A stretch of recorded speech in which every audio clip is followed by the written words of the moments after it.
Just when we thought that they were buddies again, Elon Musk is dropping a bombshell on Donald Trump and exposing something he has been hiding, not just through this administration, but back to the 2016 election. It is exposing everything that Trump doesn't want you to know. And it is all coming amid Trump's Epstein scandal.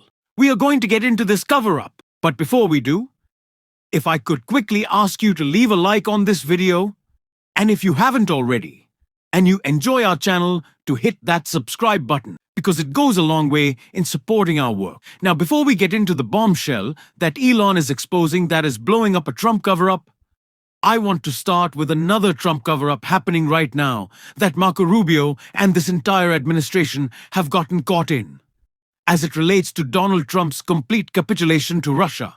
And we saw it all broken down this morning.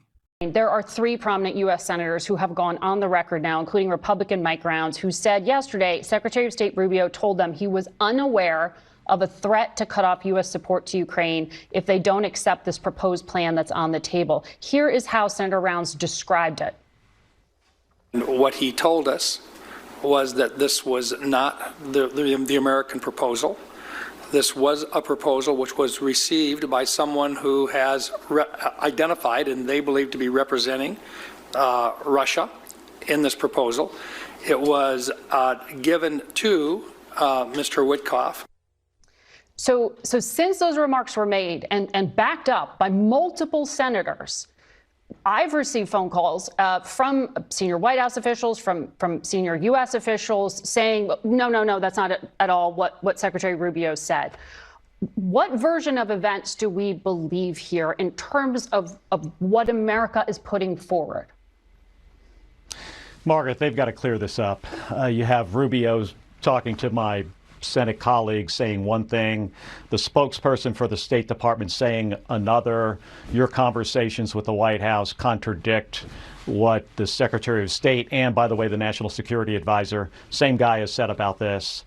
They've got to figure this out and get the message out and explain to the American people what's going on. I will say this, that plan, that's Putin's plan. That is a very good deal for Russia. It is a horrible deal for Ukraine, for our allies, and even for our own national security. If Putin gets the chance with that deal to, rearm, rebuild his economy, and gained territory, by the way, that's what he wanted. This might be one of the worst foreign policy scandals we have ever seen. We have known for a long time that Donald Trump is Putin's puppet, that he is willing to do and say whatever he wants. But literally, reading the stage directions, being told exactly how to move, act, what to do, what to say is absolute insanity. Like we knew it was at this point. But to actually be so deliberate about it is insane. There is one senator who said that it looks like this could have been written in Russian. Donald Trump's plan, of course, for how he's going to end this war. It's really just Ukraine surrendering. But it's not just Marco Rubio. Carolyn Levitt went out and defended this plan. She said, "It was wonderful, and it was fantastic.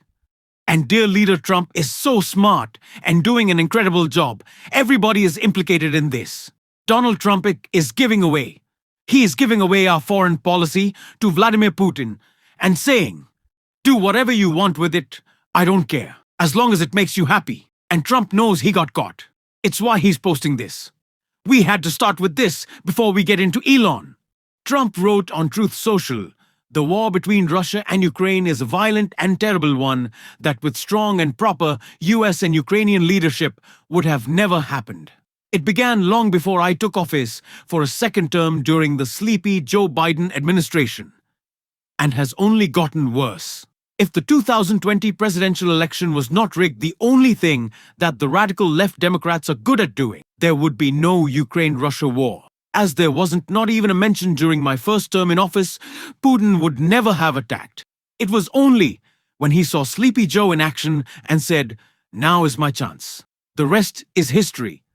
And so it continues. Trump writes that he inherited this war and is now continuing to lose it in this post over Joe Biden. Donald Trump has never fully explained how the war wouldn't have happened if he were president, but also the war is continuing and he's president. It doesn't make a lot of sense. All we know is that Donald Trump knows that he has been caught. He has been caught red-handed. It is very clear that he works with Putin. It is very clear that outside interest, and by outside, I don't even mean the billionaire class running Donald Trump's administration. Outside foreign interests have control over this White House. But it's not just that they have control. It's that they're propping it up, which is what Elon Musk has exposed in not just a bombshell about the current administration, but how Trump won the 2024 election. Top MAGA influencers accidentally unmasked as foreign trolls. Elon Musk's social media site X has rolled out a new feature in an effort to increase transparency and unwittingly revealed that many of the site's top MAGA influencers are actually foreign actors. The new About This Account feature, which became available to X users on Friday follows, allows others to see where an account is based when they join the platform, how often they have changed their username, and how they downloaded the X app. Upon rollout, rival factions began to inspect just where their online adversaries were really based on that combative social platform, with dozens of major MAGA and right-wing influencer accounts revealed to be based overseas. This is easily one of the greatest days on this platform, wrote Democratic influencer Harry Sisson. Seeing all of these MAGA accounts get exposed as foreign actors trying to destroy the United States is a complete vindication of Democrats like myself and many on here who have been warning about this. Dozens of major accounts masquerading as America First or MAGA proponents have been identified as originating in places such as Russia, India, and Nigeria. And one example, the account MAGA Nation X, with nearly 400,000 followers in a bio reading Patriot Voice for We the People, is actually based in Eastern Europe. In Ivanka Trump fan account, Ivanka News has 1 million followers and frequently posts about the dangers of Islam, the threat of illegal immigration, and support for Trump. The account is based in Nigeria. This is a total Armageddon for the online right-road law student and left-wing influencer Micah Efron. It's looking like half of their large accounts were foreign, posing as Americans all along. While About This account went live on Friday, X's head of product development noted that the change had a few rough edges, which they are planning to smooth. Information about account location, for example, could be altered with the use of a VPN. Users on X reported that the tool being taken down just hours after it went live, with some speculating that the uncovering of the origins of far-right accounts may have something to do with its removal. However, it appears to have been reinstated at the time of writing the story. The use of imposter accounts on social media to manufacture support for an individual or an ideology has long been observed online in America and across the world. Just think about the foreign influence operations that are happening right now on this app. Journalist and Midas Touch co-founder Brett Michelson said in a video posted to social media about the changes. Think about the lawmakers who feel pressured by accounts like this. Think about the disinformation that spreads as a result of all of these accounts out there. The use of fake accounts to bolster the MAGA movement is something that the Center for Information Resilience, an independent non-profit research organization, flagged during the 2024 election, with many of the MAGA influencer accounts revealed to originate in Eastern Europe or Russia. Users are questioning the ongoing interference in American politics by foreign adversaries. Why are so many MAGA influencers from outside the US? It's almost if they were working for foreign governments, wrote influencer Ed Krasenstein. So not only is Russia delivering Donald Trump his talking points, delivering the exact peace plan, if you can call it that. It's a surrender of Ukraine that he wants to push for. They are also influencing our elections, our current policy, and what we talk about on Elon Musk's social media platform. I think it was a real turning point in American politics when Elon bought Twitter and turned it into this right-wing slapfest.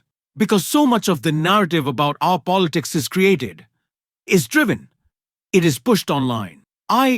I think the biggest blow to Donald Trump trying to cover up the Epstein files was Elon Musk saying that he was in the Epstein files, and then let conversation on that app run free. If Elon wanted to help Trump suppress it, he surely could have.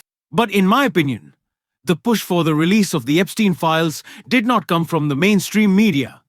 It came from independent outlets and internet outrage. And Elon allowed that for the time being. Who knows if he's trying to suppress it now? But what is clear is that Elon has unmasked the truth of the right, and that it is so much foreign influence that Donald Trump doesn't want you knowing about because it helps him scare Republicans in Congress and it helped him clearly win the 2024 election. And that is why so many people got behind Zoran Mamdani's mayoral campaign. I think it was a real demarcation in that campaign for him to say, no, I'm not going to go visit Israel. I'm not going to go visit anywhere. I'm going to be the mayor of New York City. And that is why Zoran, in many ways, aside from the fact that he ran a historic campaign and actually campaigned on and cares about affordability, won. And it is why he continues to deliver such an incredible message, as we saw on Meet the Press today.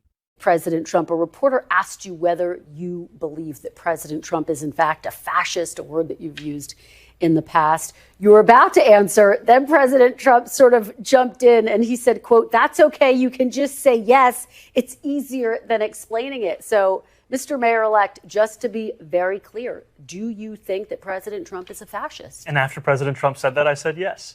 And so you do? And that's something that I've said in the past. I say it today. And I think what I appreciated about the conversation that I had with the president was that we were not shy about the places of disagreement about the politics that has brought us to this moment. And we also wanted to focus on what it could look like to deliver on a shared analysis of an affordability crisis for New Yorkers. You've also said in the past that President Trump has engaged in a, quote, attack on our democracy. You've called him a despot. Do you still believe President Trump is a threat to the democracy? Everything that I've said in the past, I continue to believe. And that's the thing that I think is important in our politics, is that we don't shy away from where we have disagreements, but we understand what it is that brings us to that table. Because I'm not coming into the Oval Office to make a point or make a stand. I'm coming in there to deliver for New Yorkers. And Zoran delivers an aspirational agenda in the way that all Democrats should be modeling themselves after now. I think that Zoran's agenda is incredible. And for every plank, I am for them all. But if you are I don't know, more centrist Democrat, whatever you should still be coming to this, your campaign, to this fight, thinking about what our politics can be and not what our politics can't be. You should not be trying to shrink the coalition and saying, oh, Medicare for all rent-free, free buses, these ideas, they're so out there. No, find a way to make them happen. That is what the Democratic Party needs to do. We need to be aspirational. We're going to be talking about that every single day on this show. If you want to support that, as always, in our coverage of Zoran, you can hit that subscribe button, leave a like on this video. If you stuck around at the end, drop a blue heart in the comments. Keep on fighting, y'all. Don't let him silence you. And until next time, I'll see you soon.